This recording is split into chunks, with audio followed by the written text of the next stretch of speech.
Olaf, you're melting. Some people are worth melting for. Winter holidays and Christmas are very close, and one of the best ways to spend them with your family is to watch a family movie together. Oh, I've seen this movie! Walden! Frozen from Disney remains on the top 10 on the list, and this year it's also a 10-year anniversary since the first film has been released. We will learn today the meaning of the idioms and phrases, words of intermediate and advanced levels, mostly focus on modeling the conversations and situations when you can use and practice them. We will practice also our listening skills with actors' interviews, find out interesting facts about the film and the way the characters were voiced. It's going to be very interesting, practical and entertaining, guys. So stay with me until the very end and let's have fun together. Elsa, psst. We have to play. Go play by yourself. Oh, Anna, go play by yourself.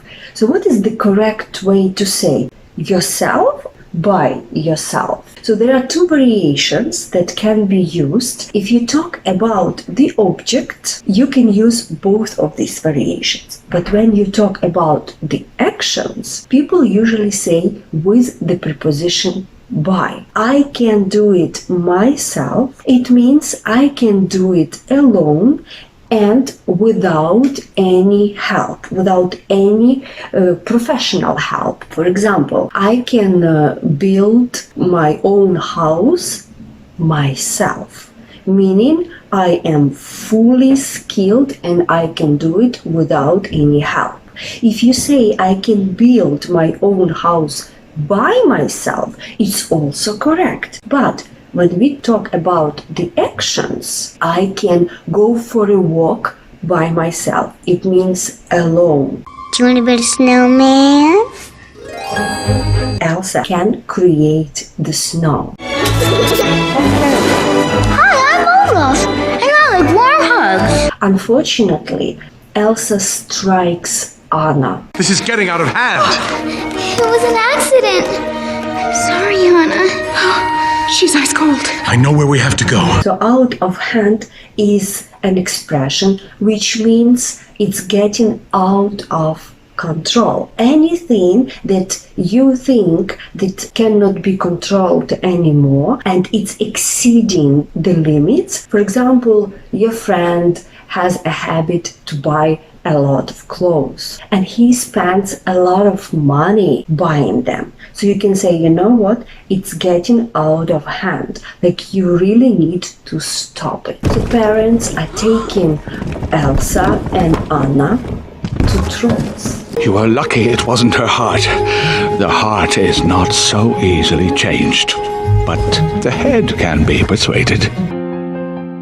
Persuade, level B1, make someone do or believe something by giving them reasons or facts.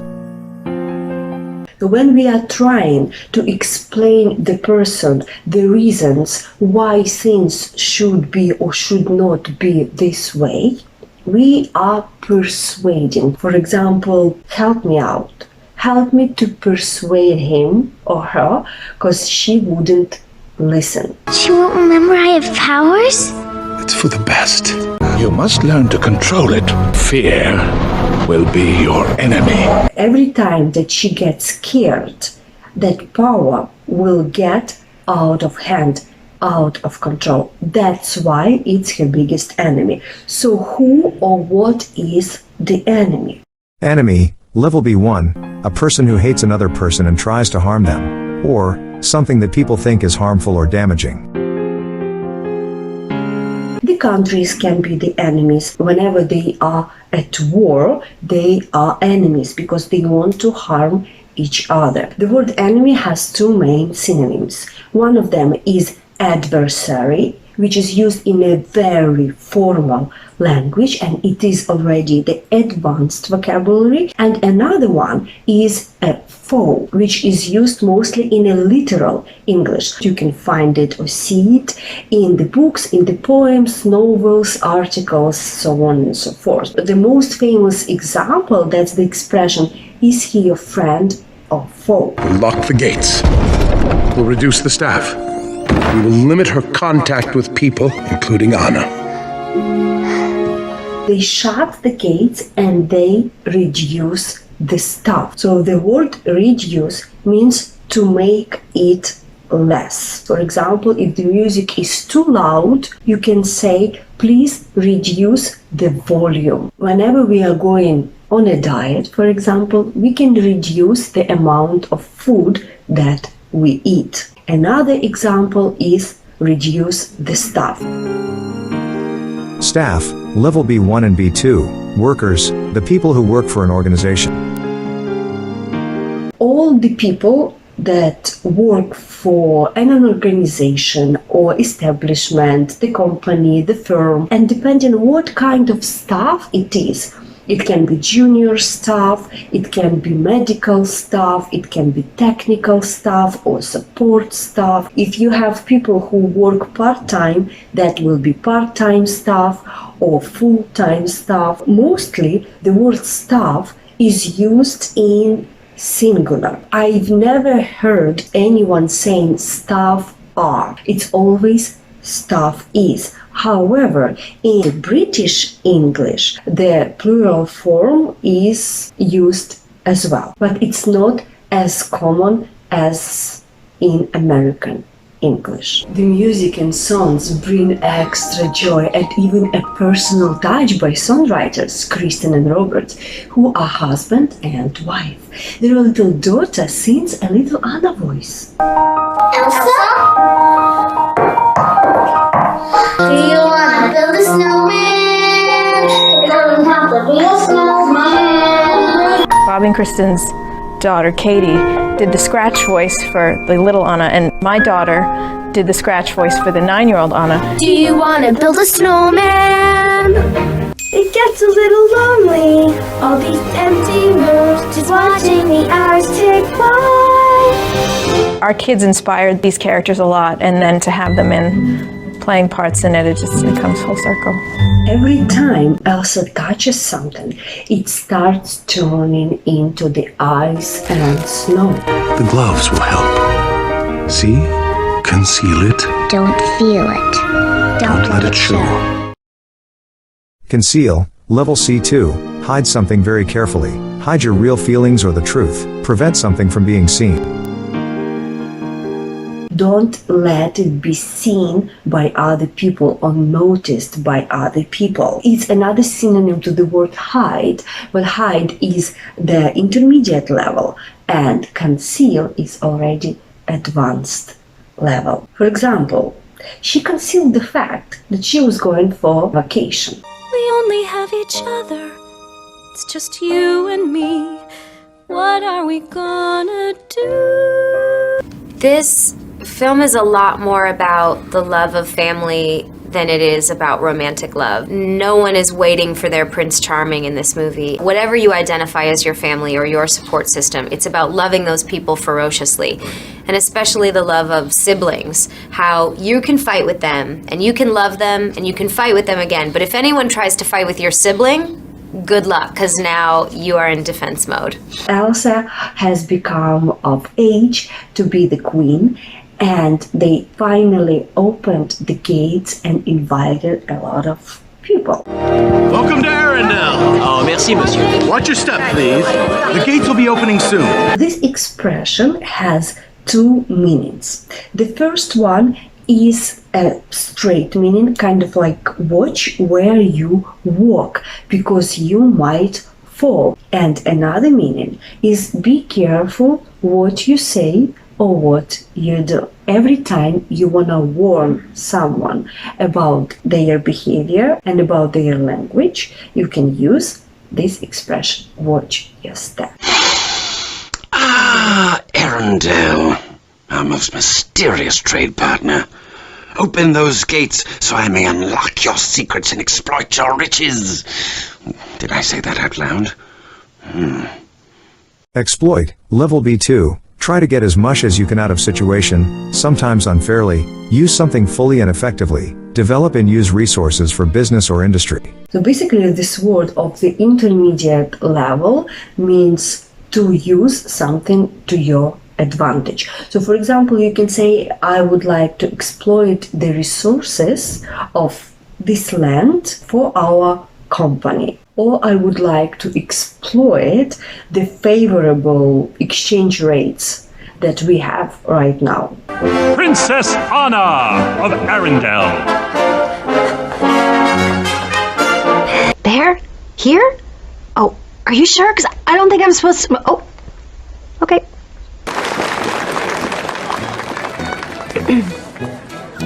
Hi. Hi. Hi, me? Oh, hi. You look beautiful. Thank you. I mean, you look beautiful, or look fuller, but more beautiful. Thank you. You are beautifuler, or not fuller. I mean not fuller, I mean more beautiful, yes. So what kind of mistake she has made and how she rectified it. So whenever you would like to compare two things, you would use a comparative adjective. How to do it?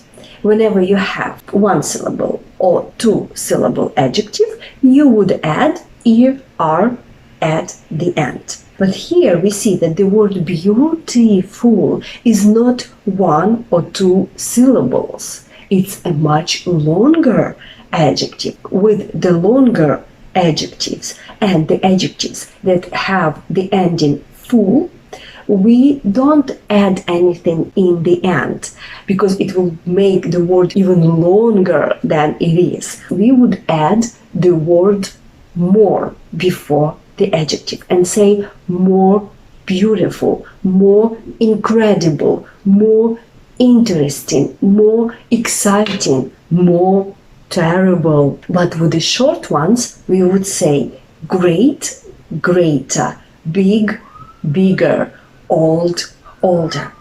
And what about the superlative adjectives? So whenever you want to say that one of all of the objects is something, you want to amplify it, you would use the superlative adjective. Let's say, for example, out of all of these marks, this one is the tallest, or the biggest, or the widest. With the short ones, with one or two syllables, we would add article the. That's a must. Please don't make a mistake by avoiding the article. It should be there. And the ending est. The oldest, the longest, the biggest, the funniest. However, with the long adjectives and those with ending full, we would use the word the most at the beginning. The most exciting, the most beautiful, the most intelligent, the most brilliant. As your closest partner in trade, I think it's only fitting that I offer you your first dance as queen. 1, 2, 3, jump!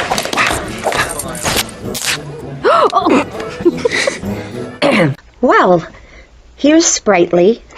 Especially for a man in heels. Sprightly means energetic and in a good health, especially when you describe people of old age.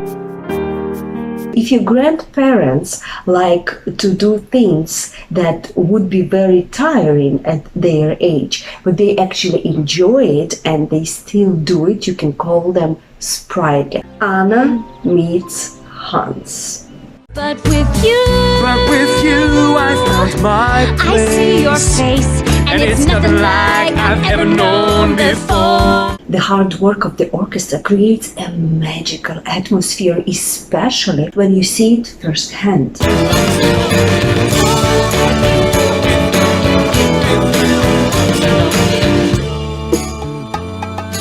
I would never shut you out. Queen Elsa? Me again. Wait, will we live here? Here. Absolutely. What? No. We could invite all 12 of your brothers to stay with us. Of course we have the room. I don't know, some of them must Slow have down. wives. No one's brothers are staying here. No one is getting married. What did I ever do to you? Enough, Anna. What are you so afraid of? I said enough! Sorcery. I knew there was something dubious going on here. There she is! Stop her! There is something dubious. What is this dubious? Dubious, level C2, something no true, honest, or right, something doubtful or uncertain.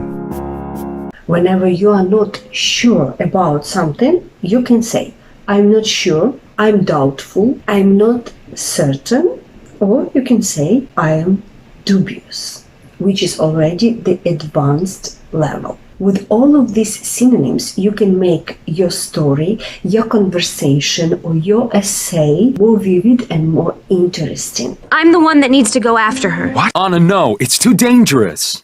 Elsa is walking away, running away. Let it go, let it go. Turn away and slam the door. I don't care what they're going to say. Let the storm rage on. The cold never bothered me anyway.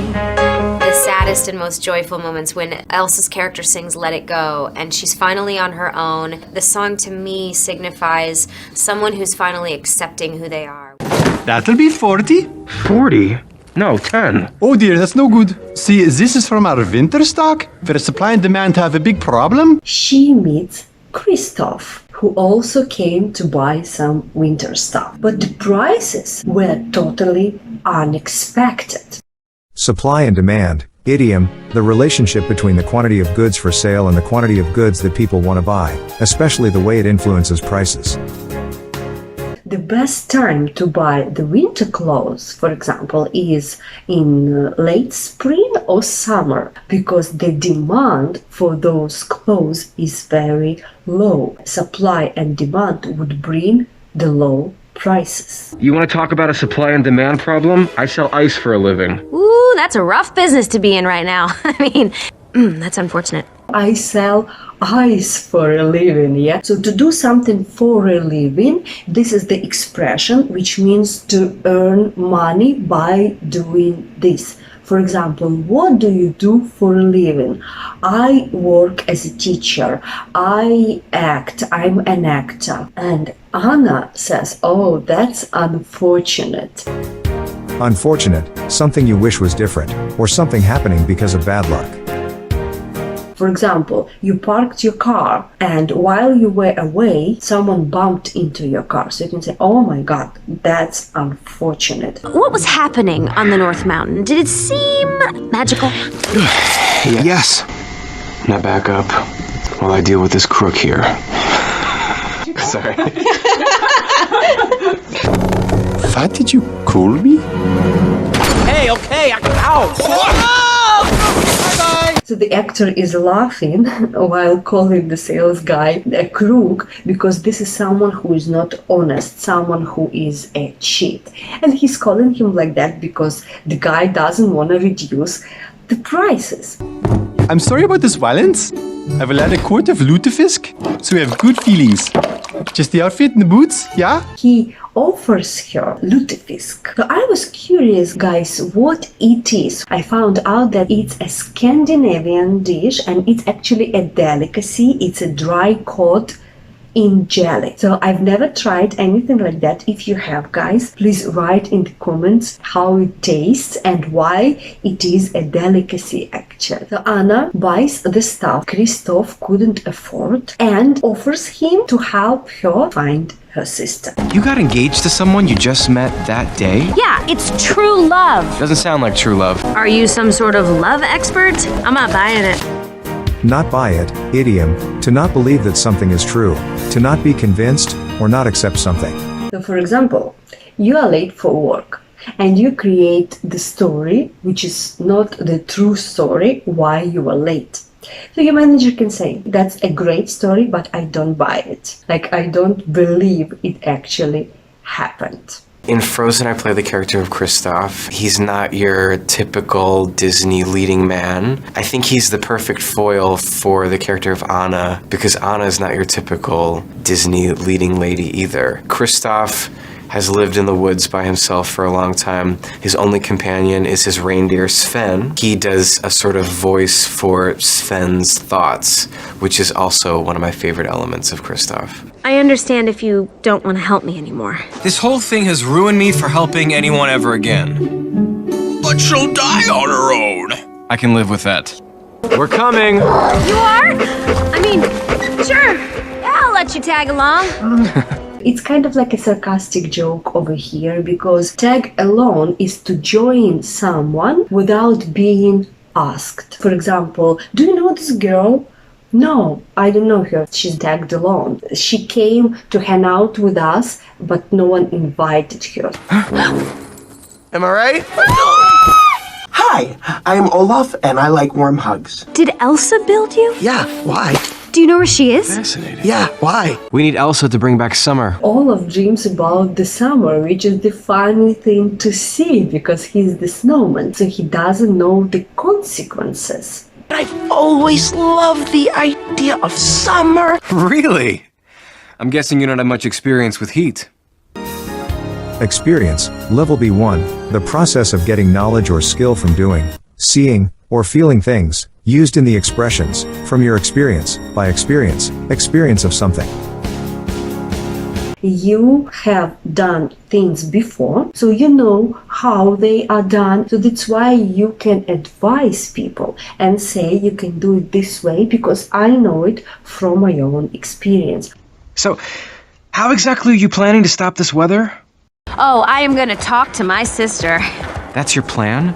My ice business is riding on you talking to your sister? What he wants to say with the expression ride on something, it's actually a synonym to the expression depend on something.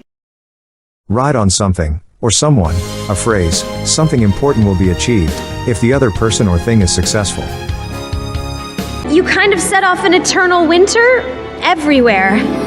Everywhere? Well, it's okay, you can just unfreeze it. No, I can't. I know we can figure this out together. How? By accident. Again, she strikes Anna, but this time she strikes her in her heart. Where are we going? To see my friends. The love experts? Love experts? Uh-huh.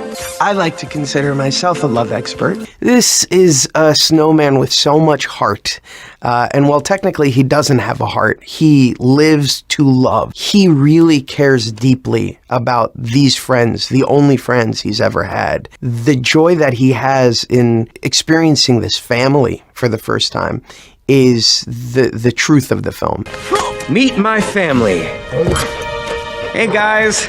They're rocks. He's crazy. So now they found out that Anna can be saved only by true love. Anna, we've got to get you back to Hans. Oh, Anna. If only there was someone out there who loved you.